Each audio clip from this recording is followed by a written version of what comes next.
Today on the Mr. Maple podcast, Matt and Tim count down the top 100 fall color Japanese maples, 100 through 76.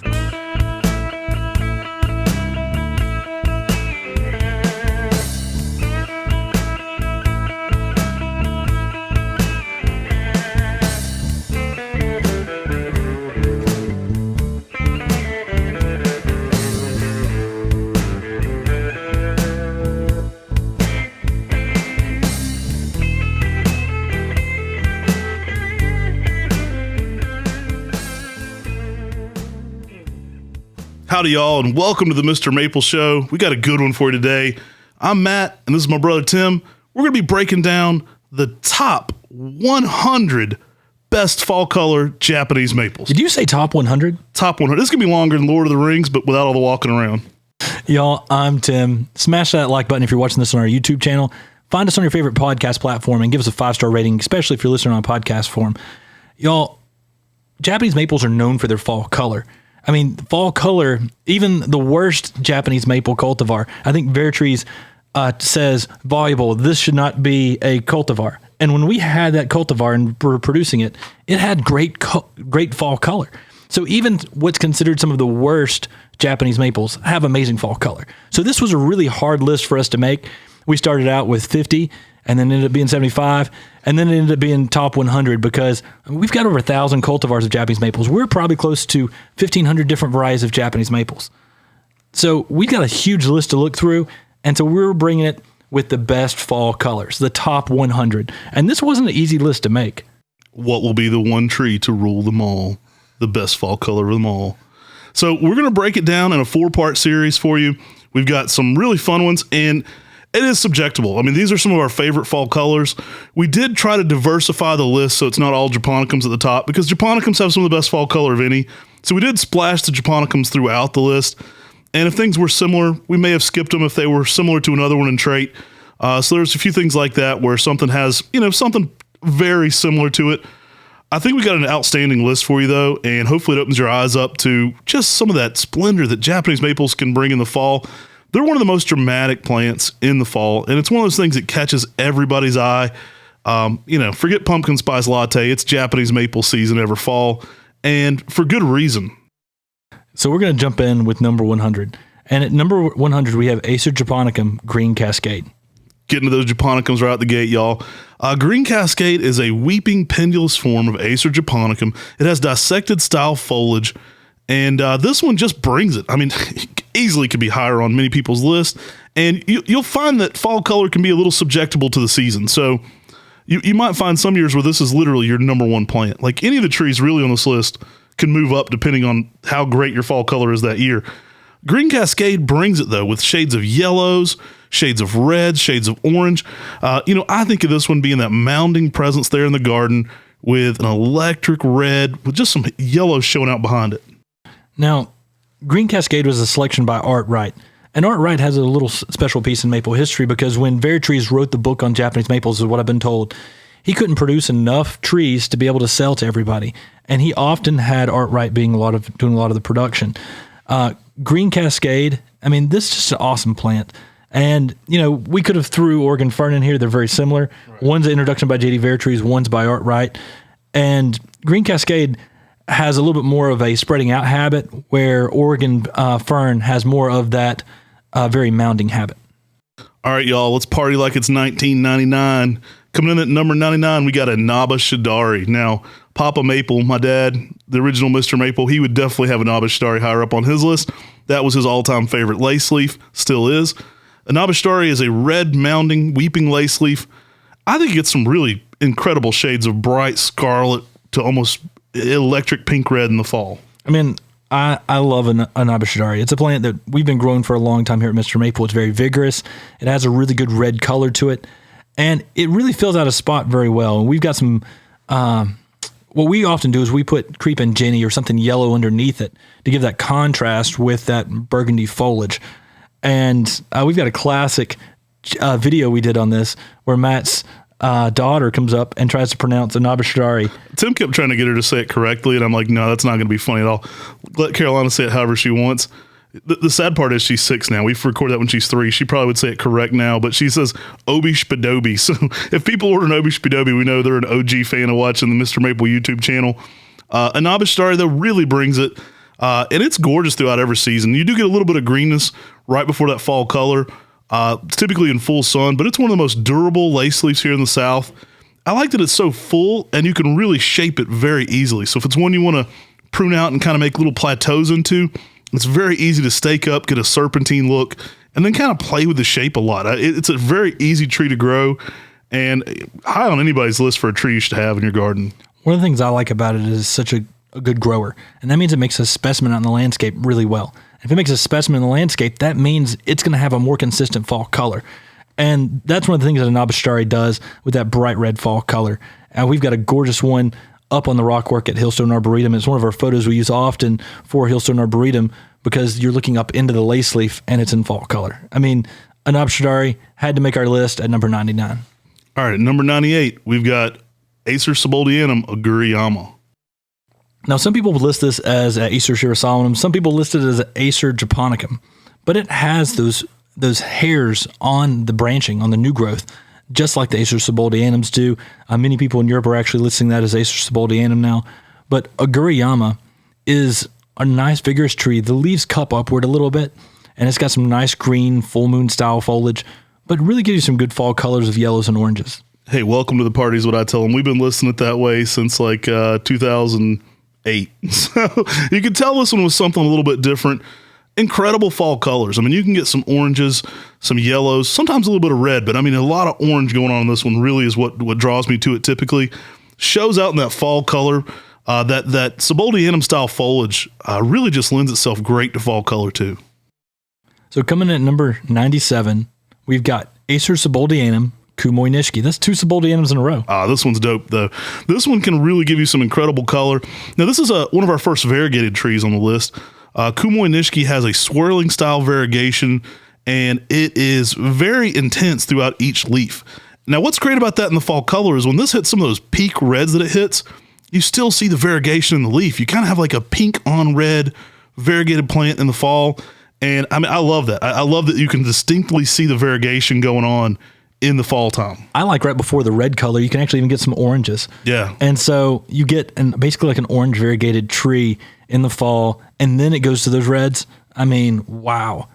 I mean, Kumoi Nishiki is one of the few variegated Seboldianums. It's one of the few variegated full moon-like Japanese maples that has a consistent variegation, and it's amazing all throughout the year. So you got spring, summer, and fall. Really unique interest with Kumoi Nishiki. And that's something we'll talk about a lot because a lot of these fall colors will continue to change. So you'll hear us talk about a tree being orange or a tree being red, and you'll say, but guys, I think that tree's yellow. A lot of times the colors will either get darker or lighter in that 3 to 4 week period where you're getting through fall colors. So sometimes you'll see a tree in the earliest part of the stage, and by the end of fall, it looks completely different. So check out our video we did with Augustin Coelho-Vera on what is senescence, and we go and discuss fall color on a couple different plants. You're going to find that really interesting. It's really highbrow, but it also helps you understand what happens with Japanese maples and what's the chemical processes that goes on. We also did a podcast with Augustin Coelho-Vera, so go check that one out as well. All right, y'all, coming in here at 96 Bulls, we got Hanamatoi. Now, Hanamatoi brings it. That is a variegated pink on red dissectum, always highly sought after.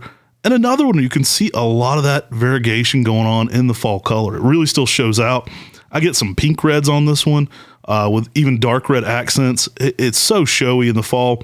It's a showstopper in every single season, so it's no surprise that it's going to make our fall list as well. Now, when Hanamatoi was first brought into the country, it was brought into the country by Fred Hooks, Brian Upchurch, and Don Shadow. And they thought there was a Hanamatoi 1 and a Hanamatoi number 2. The difference really is where you get your variegated wood on that you're grafting. The more variegated wood on a Hanamatoi is going to make more variegated plants when you're grafting it. And on the other side of things, if it's unvariegated, then it became a cultivar called Prince Charming. So there's a lot of variation in Hanamatoi, but the one thing that's extremely consistent is that fall color. I mean, that fall color is just outrageous. You've heard us say this before. We actually sat down with Yanana Tanaka at Tsukasa Maple, and we asked him about the origins of Hanamatoi and how it's named. and it's actually named for these flower-like totems. So it means like a flower totem. Now, totems are basically these things that the firefighters would carry around in ancient Japan that says like, hey, clear away, the firefighters are coming. They're basically these rags that hang from these sticks, and it kind of has this totem-like appearance. So unless you were familiar with this specific aspect of Japanese culture, it'd be very hard to figure it out. When you try to translate it, you'd think it almost meant like they have the essence of a flower or something when you try to translate in America. But having that little cultural knowledge, it's interesting that it's, a flower totem. Speaking of Japan, Masayoshi Yano, who was a good friend of ours, he recently passed away. He actually says in his book for maples, which is his book that's half in Japanese and half in English, that Hanamoto is perhaps the most striking variegated Japanese maple of them all. And it is an extremely showy plant. I love that plant. All right, y'all, coming in here at 1995, actually just at 95, but we've got Watnong. So one of our other friends that passed away was Coach Pat Dye. And it's Pat Dye Field at Auburn. He's in the College Football Hall of Fame. I mean, I was visiting him one time, and he's like, I got to go over here to the stadium for a minute. It's like, what are you doing? He's like, I got to go sign some autographs with Bo. It's like, you're talking about Bo Jackson? Yeah, he's Bo Jackson. So it's so crazy being friends with a celebrity because we thought of him as a guy that talks about maples with us. So it was so surreal. He's like, yeah, Brett's coming into town next week, do some hunting with me. Brett, you mean Brett Favre? Yeah, Brett Favre comes down, does a little hunting with me. Yeah, we have some steaks. He's a pretty good guy. It's just funny. I mean, it was a different world, but a good friend of ours, and I know you're going to tell him why he liked Watnong so much. He loved Watnong because it went to a really nice shade of orange in the fall. And for him, it was extremely heat tolerant down in the Auburn, Alabama area. Coach Dye loved Japanese maples. I mean, Matt and I, we really didn't know him for football. I mean, we knew him all about Japanese maples. And Watnong was on the top of his list when it comes to Japanese maples. Made a heck of a steak. He said there ain't nothing more American than a Japanese maple. So really fun guy to talk trees with. Watnong, always heat tolerant. I like that it has an irregular shape for a lace leaf. It's kind of bushy and upright. Tends to be dense, and it is a weeping tree, but you kind of get these arching up branches, so it kind of gives it a semi-upright look to it, even though it is going to remain pendulous. I like the spring color on Watnong. I mean, the spring color is pretty awesome as well, with some good pinks to oranges on it. I mean, that is just an amazing plant. All right, y'all, coming in here at number 94, we got Shiguri Bato. Now, when Brian Rule moved from Oklahoma to North Carolina, he said, I've got a ton of Japanese maples in my garden. I've got Shiguri Bato, and I want it again in my garden. And he had a much smaller garden he has a much smaller garden in North Carolina. So, I mean, that was one of his favorite plants. He said, I've got to have Shiguri Bato. Great yellows to oranges in the fall. I mean, I typically get a great shade of yellow on this one. Again, one that's a little more shrub-like. It mimics kind of the growth of a lace leaf sometimes. Tends to be dense and full. It's not a weeping tree at all, but you can mistake it for that, especially in that mid-size range. That leaf morphology on it is really confusing. I mean, you really have to get up there and study it to realize it's a Matsumuri because it looks like a lace leaf. And then you go up there and study and you're like, oh, that really is a Matsumuri. But it has a unique habit to it. It's got amazing fall colors. It's a good tree all the way around. I mean, those yellows and oranges in the fall, they really rock it out on Shiguri Bato. All right, y'all, coming in here at 93, we've got Acer Palmatum Dissectum Bald Smith. This was a selection by Bartholomew Smith, who was a blacksmith, and he was bald, right, Matt? I mean, people copy what we say on YouTube all the time, so I had to throw one out there for the guys. I'm sure you'll see it appear in some other videos where people say that Bartholomew Smith was a bald smith, and he was bald, and he named Bald Smith Blacksmith. Anyway, not true, but an amazing tree. This one brings on some incredible shades of like pink red in the spring, and the fall color also mimics that brighter kind of pink red fall color. So think of a very electric picked up pink red. Yeah, I mean, Bald Smith, a lot of people, when we had our 10 gallons outside available at our open houses when people come shop, they flew off the shelf because their color, it's just such a pink purple in the spring. And that color just keeps pushing across that during the summer. I mean, the older growth can get almost like a beluga green kind of shade to it. And so, I mean, the spring and summer colors are amazing, but the fall colors are just those fuchsia colors that are just unreal. All right, y'all, coming in here at 92 on our list. Man, it's a long list, we're at 92. We got Acer Shirosawinum Palmetifolium. So Palmetifolium is one of those trees that got a name whenever it came from Japan over to Europe, and it got one of those Latin names to it. And, I'm not always a big fan of the Latin names, but they're there for us to, we have to deal with them now. But Palmetto folium, it's a Acer schirosalum, and it may even be a hybrid, and the leaf cups downward. And it's got that full moon style leaf, but it has that more of that convex leaf to it. Yeah, I was walking around Calmoot Arboretum, and Cor Van Gelderen pointed at the Palmetto folium there in that garden, and he said, now this is the tree that Acer palmatum Trompenberg is a seedling from. And that's why we list Trompenberg as a Schirosalum X palmatum. A little tidbit on this one. I don't know if it has the ability to hybridize longer or whatever, but you will find incredible seedlings from palmatifolium. It's one that has a diverse range, kind of like Kihachijo we've talked about before on this channel. So if you're a seed collector, that's a fun one to look through for diverse traits going forward. Great fall colors on it too. I've had, some incredible oranges. I've had incredible shades of yellow early to oranges late, and some very full bold oranges as well. I thought it really shows out on that Schirosalum style leaf. Now it may be a hybrid, but it does have a distinctly large leaf too. So you get something a little bit bigger going on. And it is a tree that's fairly heat tolerant. It's a very vigorous full moon maple, so that may be an indicator that it is some sort of hybrid as well. But this is just an awesome plant that has a unique texture to the foliage, but also amazing fall color. All right, y'all, coming in here at number 91, we've got Acer robustum. Now we're cheating a little bit. This one's a Chinese maple. So Acer robustum is also known as Acer seriferum. They may change the name again tomorrow. Dr. Creech says the taxonomist, they got to eat too. Yeah. I'm like, well, quit changing the dang names, y'all. Pennsylvaticum, it's still spelled wrong. It ain't spelled like Pennsylvania because they said once it's published, you can't change it. But apparently if you decide you were wrong on the name at some point, you can change it like 100 more times. I don't understand that. I'm not a big fan of just constantly changing species names because it just makes things confusing. And then there's all these other names out there that don't mean anything. But the thing I like about Acer robustum is this is a full moon style leaf, and it has a really good bold orange fall color. Yeah, I've had yellows on this one late. It really shows out. I'm a huge fan of this leaf because it's a huge fan. You get some crazy size leaves on this. It almost feels like an Amoenum X size, like Japonicum size. So you get these big fans on it. Has a little bit more of that Amoenum style leaf if you want to compare it to something in the Japanese maple world. Very durable. These are sun resistant. They're frost resistant. They're durable in every condition. I've been really impressed with Acer robustum. I think more needs to be done with it. The colors on it in the fall, though, have to make our list. It's in that section Palmata, so we kind of jokingly threw it onto this list of Japanese maples. It is actually a Chinese tree in its origin. Incredible colors on this one. Incredible crispness to the colors as well. I know Tony Aiello had done some wild collecting of Acer robustum, and one at the Morris Arboretum that they actually had in the ground there. He said, man, this tree's got some amazing fall color. This could almost be a cultivar status. And then we started realizing that it's the species itself that has such amazing fall color. And it's a tree that needs to be used more in the landscape. Yeah, we've mixed a few species in here for fun as well, just sparse through. Now, coming in here at 90, we have Hazelkus. So Hazelkus was a selection by Ed Hazelkus. It's been trademarked under another name by another company. But Ed Hazelkus did a lot of work at the University of Minnesota in developing cold-tolerant Acer pseudosubuldianum hybrids. And they're hybrids with palmatum. So you get vigor that you like about Acer palmatum. You get a almost full moon style foliage, but you also get that extreme cold tolerance in there. So you can take a Japanese maple essentially to a zone 4B. And that's what Hazelkus is. Ed Hazelkus really breaking the zones whenever it comes to gardening.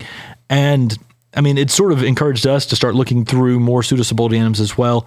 And we will have a Acer pseudosubuldianum series coming out in the not so distant future. Yeah, this one typically gets some really nice yellows to oranges on it. And again, that being that it's an Acer pseudosubuldianum, that kind of takes it down in that zone 4 through 9 range, so a little bit more cold tolerant for sure than your typical palmatums. Beautiful tree too, in that kind of 8 to 10 foot range, and it has to tends to have a very multi-stem spread to it too, which I like as well. So it tends to have a nice size canopy to it, to even a smaller tree. The Acer pseudosubuldianums give you some amazing fall color. The palmatum hybrid with this gives us excellent vigor and really gives you a lot that you can use out in the landscape. If you're in a zone 4 and you've not been able to grow a Japanese maple, something like Hazelkus might be able to allow you to push zones and really enjoy that beauty that everyone else loves with Japanese maples. Yeah, but even if you're in zone 6 like us, incredible to grow just for that fall color. I mean, still a great plant, even if you're in an area that doesn't require you to have a zone 4 plant, still shows out. So coming in at number 89, we've got Acer palmatum Mikazuki. This is a selection by Talon Buchholz. We often say that this was the first, as Talon's told us, the first tree that was reticulated that he introduced that didn't have the ghost name to it. And it's got a real unique sickle-like foliage to it. The name Mikazuki means crescent moon, and it gives you some pink reds in the spring that are just pink purples that are outrageous. But the fall color on this gives you a nice, almost like golden orange, which really makes sense with the name Crescent Moon. Yeah, Mikazuki's always a fan favorite. It tends to be a little more narrow than others, like kind of in that post-ghost era. Mikazuki tends to be like a 10-foot tree by about 7 foot wide with a nice upright vase shape to it. Very beautiful tree. I mean, I'm a huge fan of this one as well. That thinner overall foliage almost makes it look like little hands. And this one's going to work zones 5 through 9. Excellent grower to be growing. I know it's always a standout in one of our display gardens. Yeah, I mean, it's one of those plants you want to give some protection from the hot afternoon sun. It's that reticulated style Japanese maples where you see the veins of the leaf that are completely different color from the rest of the foliage. And that just gives a unique contrast out there in the landscape. When this tree goes to that fall color with those oranges, I mean, it is outrageous. And that's why it came in at number 89. So coming in at number 88, we've got Acer palmatum Amoriyama. Yeah, Moriyama, really nice palmatum. This one is semi-pendulous, so it's an upright tree with branches that kind of hang down. I like to describe this one almost more as a weeping cherry look to it. Now, it's not going to be a weeping cherry in its growth, but you kind of have a tree that makes an upright form, and as it matures, those branches will kind of hang lower and give it this semi-pendulous look. Now, one of the people who Carl Munn worked for whenever he was at a grocery store actually has a really large Moriyama that Carl had given him. And when you see an old specimen of a Moriyama or a photo of an old specimen, it just looks so amazing. I mean, that wide spreading habit with that weeping cherry style look like Matt's talking about, you don't get this in many Japanese maples, and the Moriyama really stands out with its unique shape. But when this tree goes to the yellows and oranges in the fall, on top of that, it just adds so much to the garden.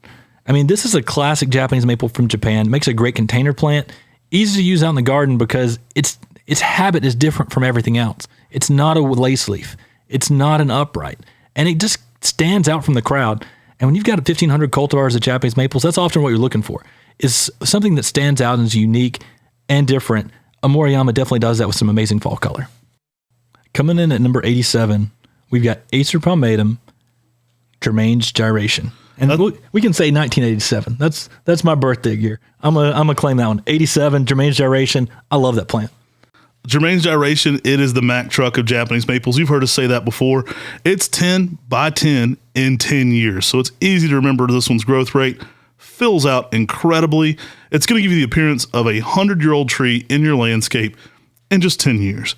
Now, it's a green that goes to some incredible yellows early and oranges late. I've had this one have some incredible color to it. It also has larger foliage, which really shows out that fall color.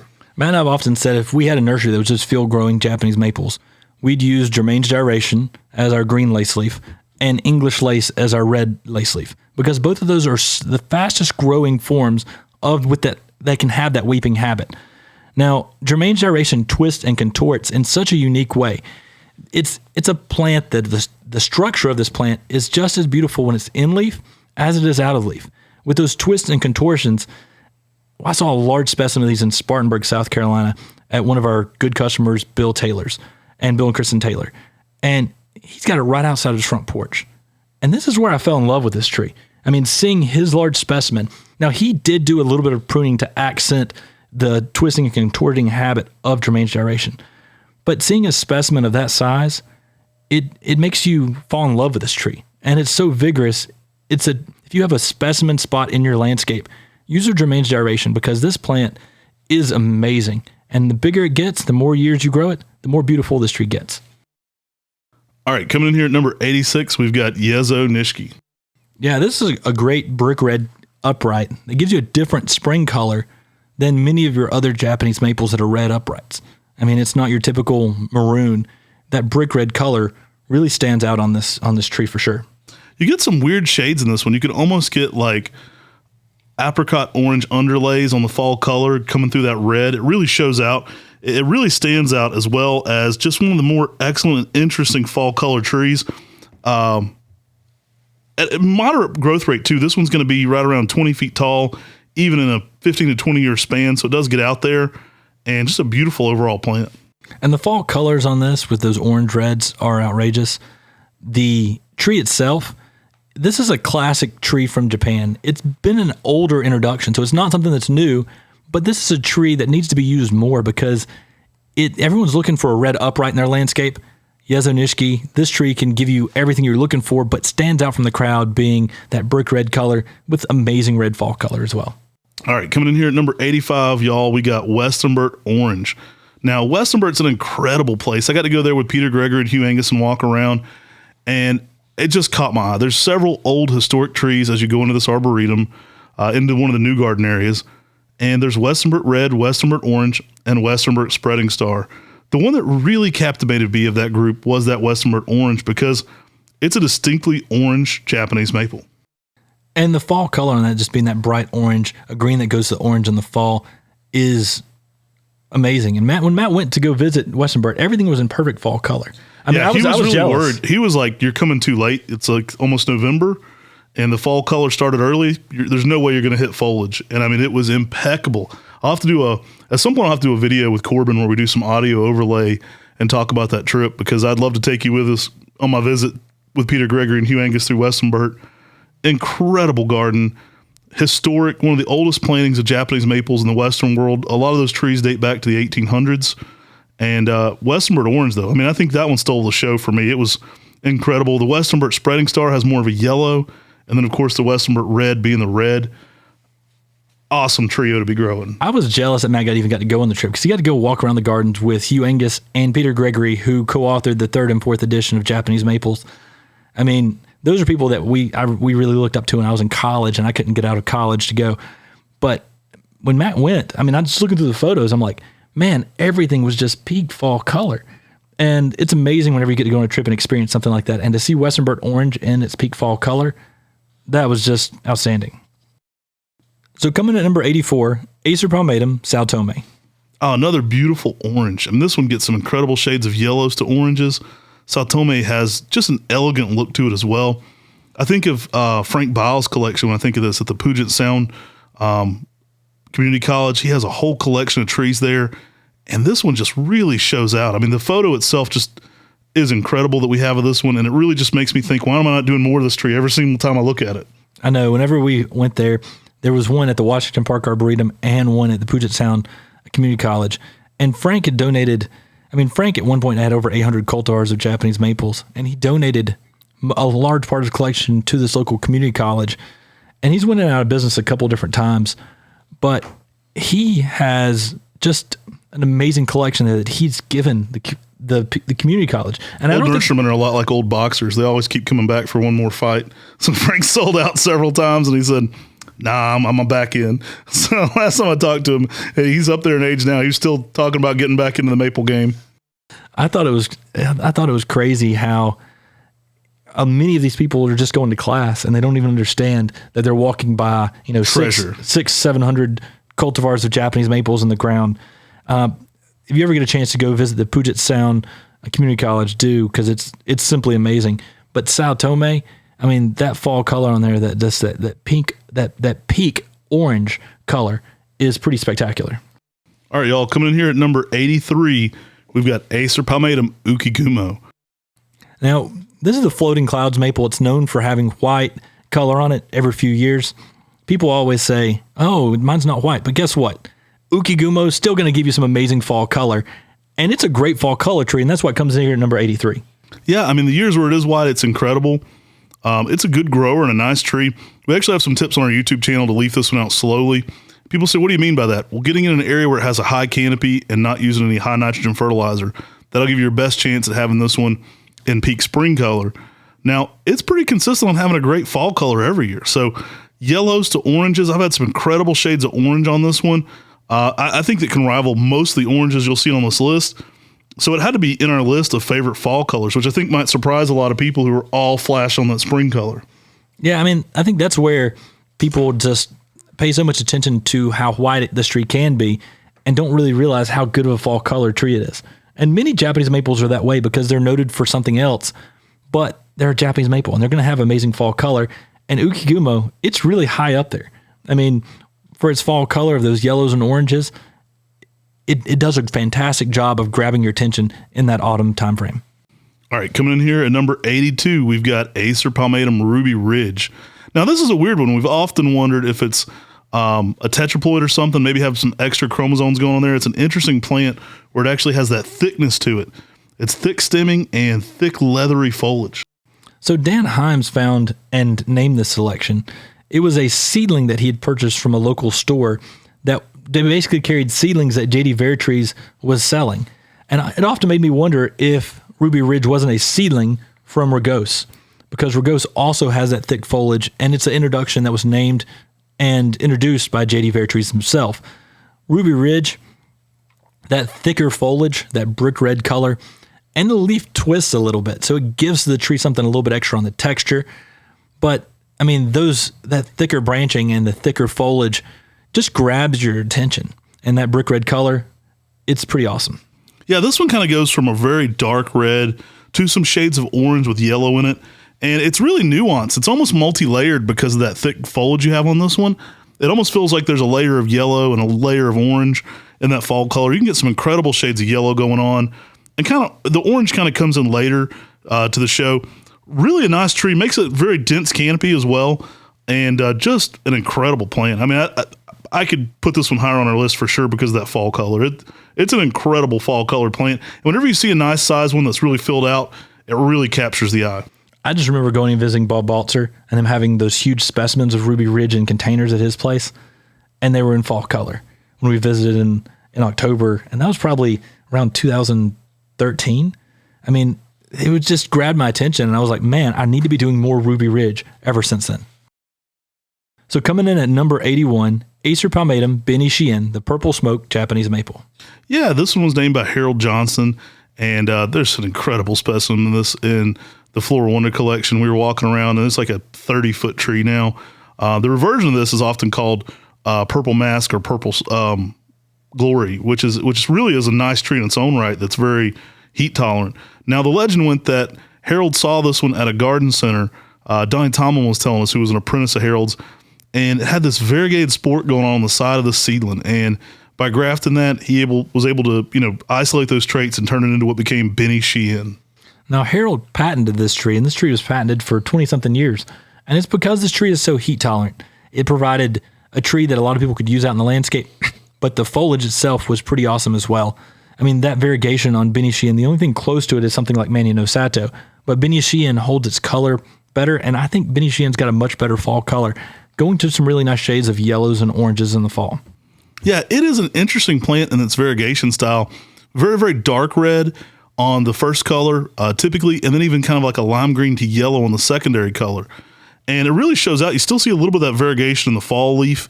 It's got some splashes of yellow just throughout it.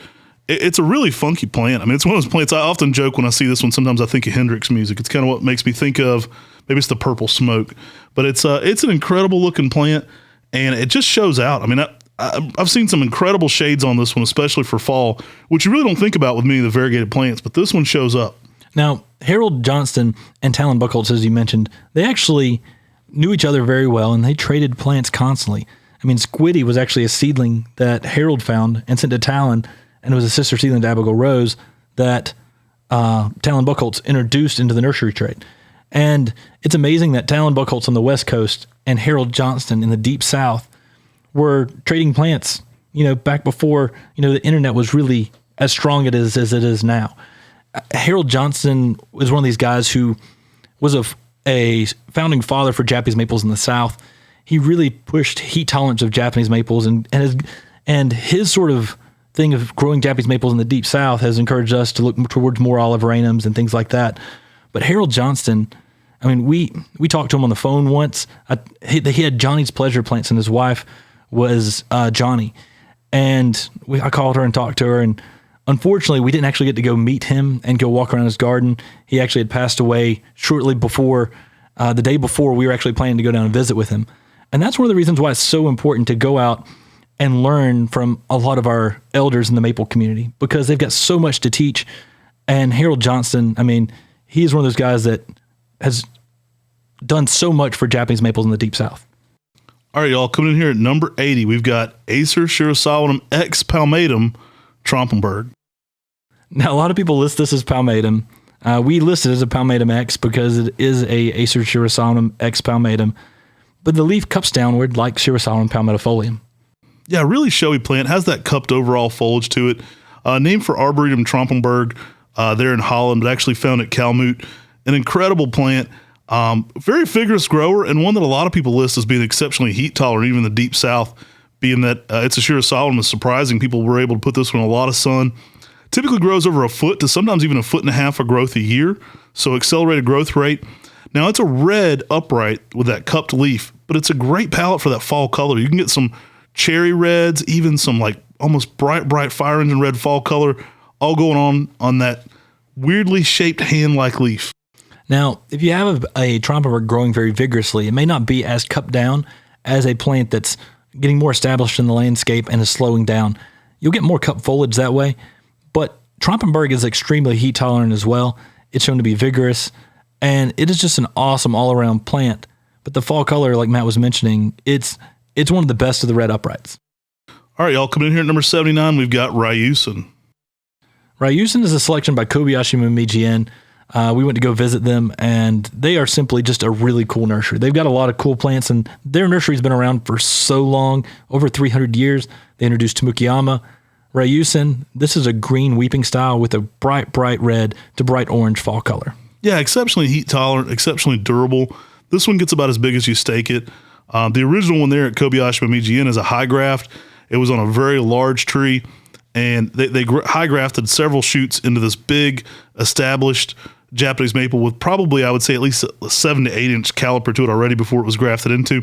So it's made a huge plant there at the entranceway of Kobayashi Momiji.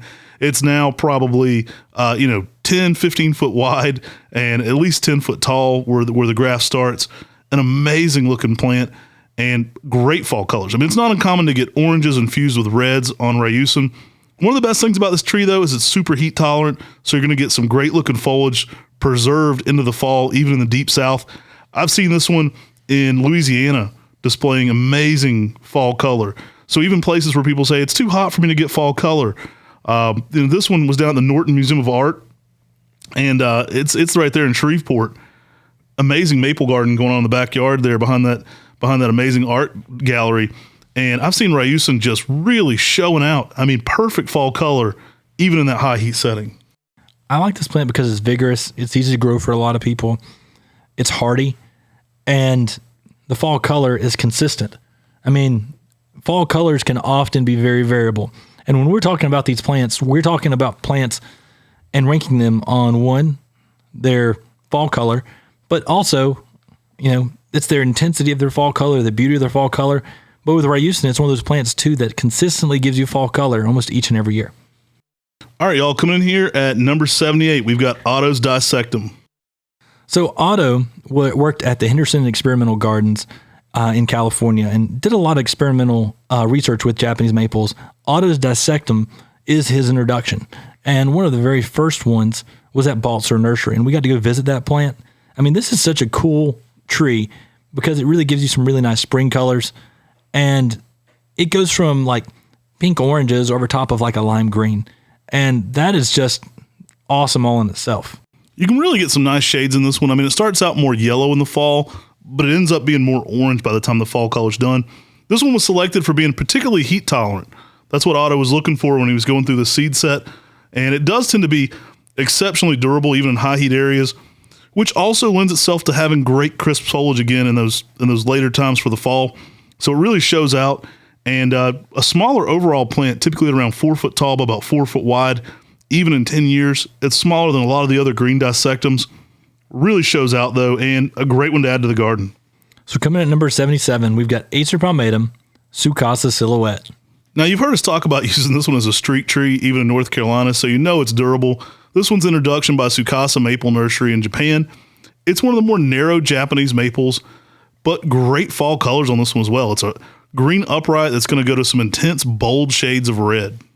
And I think people focus, this is one of those maples, again, that people focus so much on its characteristics known for, the columnar habit, and they don't talk about how easy and hardy it is, but also that fall color. I mean, that fall color on this tree is outstanding.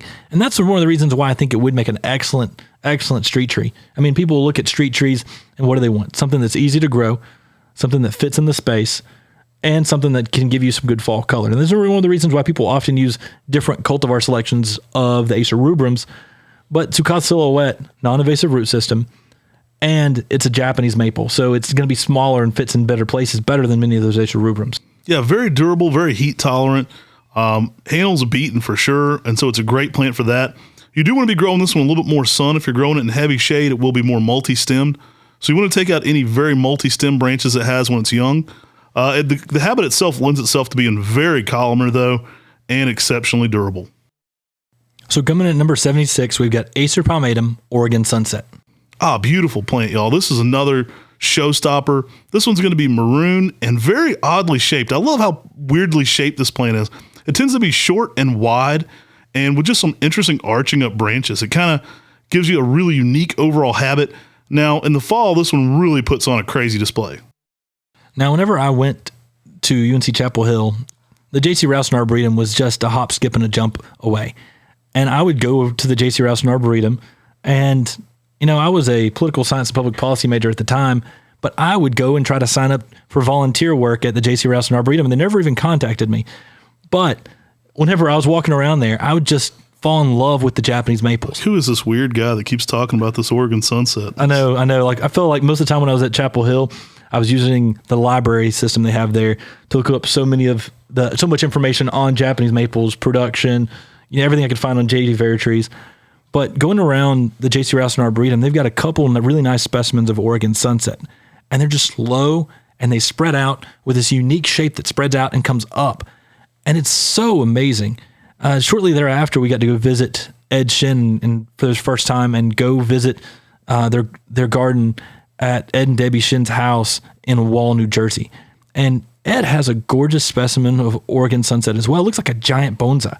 And I think this is one of the most underrated trees that more people need to have in their garden. Yeah, it's a red in the fall, but it's an electric red with some shades of orange underneath that. So it kind of gives it a fiery appearance. It really shows out. You can kind of get that whole sunset vibe going on with some of those orange underlays inside that electric picked up red. All right, y'all. So we've counted down from 100 to 76 on our top 100 favorite fall colored Japanese maples. Make sure to go to our Facebook page, which is Mr. Maple Friends, and let us know your top 10 favorite. Give us some guesses on what you think it'll be. Your top 10 favorite fall colored Japanese maples. Again, these are all subjectable to the season too. Some areas you'll find you get better fall color than others. We tried to look at the overall list and kind of go through things we saw look beautiful in every location. Y'all, it's fall, y'all. And fall color is such an amazing thing with Japanese maples. People love it.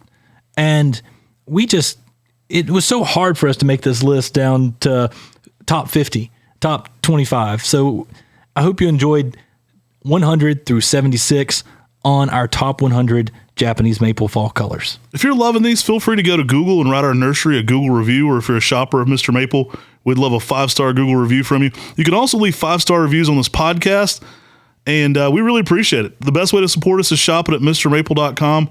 We'd also like to encourage you to do that. Take care. God bless. And have a great day.